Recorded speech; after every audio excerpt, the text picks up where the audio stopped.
ಅಂಕೋಲಾ ತಾಲೂಕಿನ ಬಾವಿಕೆರೆಯ ಕೇಣಿಯಲ್ಲಿ ಬಂದರು ನಿರ್ಮಾಣ ಮಾಡುವುದರಿಂದ ಸುತ್ತಲಿನ ಜನರಿಗೆ ತೊಂದರೆಯಾಗುತ್ತದೆ ಎಂದು ಆಗ್ರಹಿಸಿ ಕಾರವಾರದ ಡಿಸಿ ಕಚೇರಿ ಎದುರು ಸ್ಥಳೀಯರು ಪ್ರತಿಭಟನೆ ನಡೆಸಿದರು.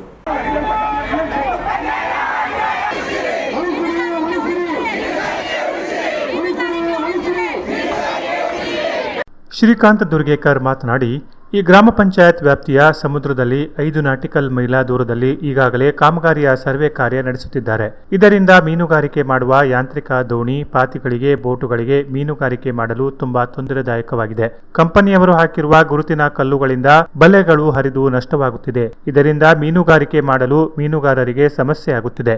ಬಲೆಗಳು ಹರಿದು ಹೋಗಿರುವುದರಿಂದ ಮೀನು ಸಿಗದೆ ಡೀಸೆಲ್ ಹಾಗೂ ಪೆಟ್ರೋಲ್ ಇಂಜಿನ್ಗಳಿಗೆ ಹಾಕಿದ ಇಂಧನ ತರುವ ಬೆಲೆಯ ಮೀನು ಸಿಗದೆ ಹಾನಿಯಾಗಿರುತ್ತದೆ. ಇದರಿಂದ ಮೀನುಗಾರಿಕೆ ಮಾಡುತ್ತಿರುವ ದೋಣಿಗಳು ತುಂಬಾ ಲುಕ್ಸಾನು ಹಾಗೂ ಕುಟುಂಬ ನಿರ್ವಹಣೆ ಮಾಡಲು ತುಂಬಾ ತೊಂದರೆಯಾಗುತ್ತದೆ ಎಂದರು. ಗ್ರಾಮದ ಮಕ್ಕಳಿಗೆ ಉದ್ಯೋಗ ಸೃಷ್ಟಿಯಾಗುತ್ತದೆಂದು ಆಸೆ ತೋರಿಸಿ ಈ ಗ್ರಾಮಗಳ ಜನರನ್ನ ಎತ್ತಂಗಡಿ ಮಾಡುವ ಹುನ್ನಾರ ನಡೆದಿದೆ. ಈ ಗ್ರಾಮದ ಜನರು ಜೀವ ಹೋದರೂ ಈ ಜಮೀನು ಬಿಟ್ಟು ಕೊಡುವುದಿಲ್ಲ.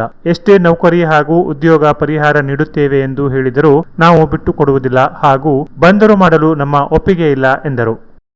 ಜೀವನ ಮೀನುಗಾರರ ಹೊಟ್ಟೆ ಮೇಲೆ ತಣ್ಣೀರು ಪಟ್ಟಿಯನ್ನು ಬರೀ ಹೇಳುವಂತ ಒಂದು ಬಂದರಾಗಿರ್ತದೆ. ಹಾಗಿರುವಾಗ ಈ ಒಂದು ಬಂದರು ನಮಗೆ ಮೀನುಗಾರಿಕೆ ಬೇಡ.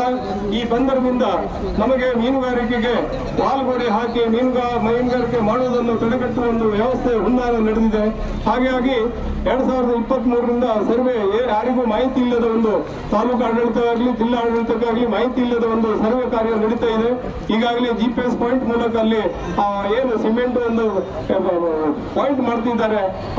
ಅದರಿಂದ ಮೀನುಗಾರಿಕೆ ಅಲೆ ಎಲ್ಲ ಹರಿದು ಹೋಗಿ ಸರ್ವನಾಶ ಆಗುವಂತ ಪರಿಸ್ಥಿತಿ ಇದೆ, ಆಗ್ತಾ ಇದೆ. ಇನ್ನು ಮುಂದೆ ಕೂಡ ಆಗ್ತಾ ಇದೆ. ಈ ಮುಂದೆ 5-6 ವರ್ಷದಲ್ಲಿ 150 ಹಡಗುಗಳು ನಿಲ್ಲುವಂತ ತಾಣ ಮತ್ತೆ ಟೂರಿಸಂ ಮಾಡ್ತಕ್ಕಂಥ ಒಂದು ಹಡಗು ತಾಣ, ಈ ಒಂದು 2 ತಾಣಗಳು ನಡೀತಾ ಇದೆ. ಬಂದರು ವಿಸ್ತರಣೆ ಆಗ್ತಾ ಇದೆ. ಅದ್ರ ಜೊತೆಗೆ ಕಲಬುರಗಿ ಮತ್ತು ಹೊಸಪೇಟೆ ಹುಬ್ಬಳ್ಳಿ ಮಾರ್ಗವಾಗಿ ರೈಲು ಏನು ಬರ್ತಾ ಇದೆ. ಅದರಿಂದ ಧೂಳು ಕೋಕು ಮತ್ತು ಮ್ಯಾಂಗನೀಸ್ ನಿಂದ ಧೂಳು ಏನು ವ್ಯವಸ್ಥೆ ಆಗ್ತಿದೆ. ಮೀನುಗಾರರಿಗೆ ಬಹಳಷ್ಟು ತೊಂದರೆ ಆಗ್ತದೆ. ಅಲ್ಲಿ ಸುಮಾರು 5,000 ಮೀನುಗಾರರು, ಸುಮಾರು ಬಾವಿಕೆರೆ ಪಂಚಾಯತ್ ವ್ಯಾಪ್ತಿಯಲ್ಲಿ 15,000 ಜನಸಂಖ್ಯೆ ಇರತಕ್ಕಂಥ ಒಂದು ಕ್ಷೇತ್ರದಲ್ಲಿ ಈ ಬಂದರು ಸಂಪೂರ್ಣ ಬಾವಿಕೆರೆ ಗ್ರಾಮವನ್ನೇ ನಮಗೆ ಮೀನುಗಾರರಿಗೆ ಏನೂ ತೊಂದರೆ ಆಗುವುದಿಲ್ಲ, ಮೀನುಗಾರಿಕೆ ಮಾಡಲಿಕ್ಕೆ ಏನು ತೊಂದರೆ ಆಗುವುದಿಲ್ಲ. ಹಾಗಾಗಿ ಒಂದು ಈ ವಿಷಯವನ್ನು ಹೇಳುವುದರ ಮೂಲಕ ನಮಗೆ ಪತ್ರಿಕೆ ಹೇಳಿಕೆ ಮೂಲಕ ಈ ಒಂದು ಹೇಳಿಕೆಯನ್ನು ಕೊಟ್ಟಿರ್ತಾರೆ. ಅದ್ರ ಜೊತೆಗೆ ಯಾವುದೇ ಜಿಲ್ಲಾಡಳಿತ ಆಗಲಿ ತಾಲೂಕು ಆಡಳಿತ ಆಗಲಿ ನಮ್ಮ ಮೀನುಗಾರರಿಗೆ ಅಲ್ಲಿ ಯಾವುದೇ ಗಮನಕ್ಕೆ ತರದೆ ಪರಿಸರ ಆಲಿಕೆ ಸಭೆ ಮಾಡದೆ ಈ ಒಂದು ಬಂದರು ಕಾರ್ಯಚಟುವಟಿಕೆಯನ್ನು ಮಾಡ್ತಿದ್ದಾರೆ. ಏನು ಅನಾಮಧೇಯವಾಗಿ ಅನಾವಶ್ಯಕವಾಗಿ ಮಾಡ್ತಿದ್ದಾರೆ ಅಥವಾ ಅಕ್ರಮವಾಗಿ ಮಾಡ್ತಿದ್ದಾರೆ ಅಂತ ಹೇಳುವಂತ ವಿಚಾರ ನಮ್ಗೆ ಇನ್ನೂ ತನಕ ಗೊತ್ತಾಗಲಿಲ್ಲ. ಆ ಒಂದು ಸಂದರ್ಭದಲ್ಲಿ ಅದಕ್ಕಾಗಿ ಮೀನುಗಾರರಿಗೆ ಅಲ್ಲಿ ಏನ್ ನಡೀತಾ ಇದ್ದಾರೆ, ಇಂದು ಕೂಡ ಸೀಬರ್ಡ್ನಲ್ಲಿ 30 ವರ್ಷದ ಹಿಂದೆ ಸೀಬರ್ಡ್ ಒಕ್ಕಲಿಗಿಸುವಂತಹ ಸಂದರ್ಭದಲ್ಲಿ ನಾವು ನಿಮ್ಗೆ ಮೀನುಗಾರಿಕೆ ಮಾಡ್ಲಿಕ್ಕೆ ಕೊಡ್ತೀವಿ, ಏನು ನಮ್ಗೆ ತೊಂದರೆ ಕೊಡುವುದಿಲ್ಲ ಅಂತ ಹೇಳುವಂತ ವಿಚಾರದಲ್ಲಿ ಹೇಳಿದ ಸಂದರ್ಭದಲ್ಲಿ ಮುಂದೆ ಹಿಂದೂ ಕೂಡ ಸೀಬರ್ಡ್ನವರು ಈಗಲೂ ಕೂಡ ಸೀಬರ್ಡ್ನವರು ಅಲ್ಲಿ ಹೋದಂತ ಸಂದರ್ಭದಲ್ಲಿ ಅವ್ರಿಗೆ ಹೊಡೆಯೋದು ಬಡಿಯೋದು ನಾನಾ ರೀತಿಯ ಹಿಂಸೆ ಕೊಡುವಂತ ವ್ಯವಸ್ಥೆ ಆಗ್ತಾ ಇದೆ. ಇಲ್ಲಿಯೂ ಕೂಡ ಈಗ ಬಂದರೂ ಕೂಡ ಇದ್ರು ಮಾಡಿದ್ರು ಕೂಡ ಮುಂದೆ ಇದು ಅನಾಚಾರಕ್ಕೆ ಆಸ್ಪದ ಡಾನ್ಗಳು ಹುಟ್ಕೊಳ್ತಾರೆ, ರೌಡಿಸಂ ಹುಟ್ಕೊಳ್ತಾರೆ, ಕೆಲವೊಂದು ದುಷ್ಟ ಚಟಕ್ಕೆ ಡ್ರಗ್ಸ್, ಮಾಫಿಯಾ, ಗಾಂಜಾ ಇಂಥ ಒಂದು ವ್ಯವಸ್ಥೆ ಆಗ್ತದೆ.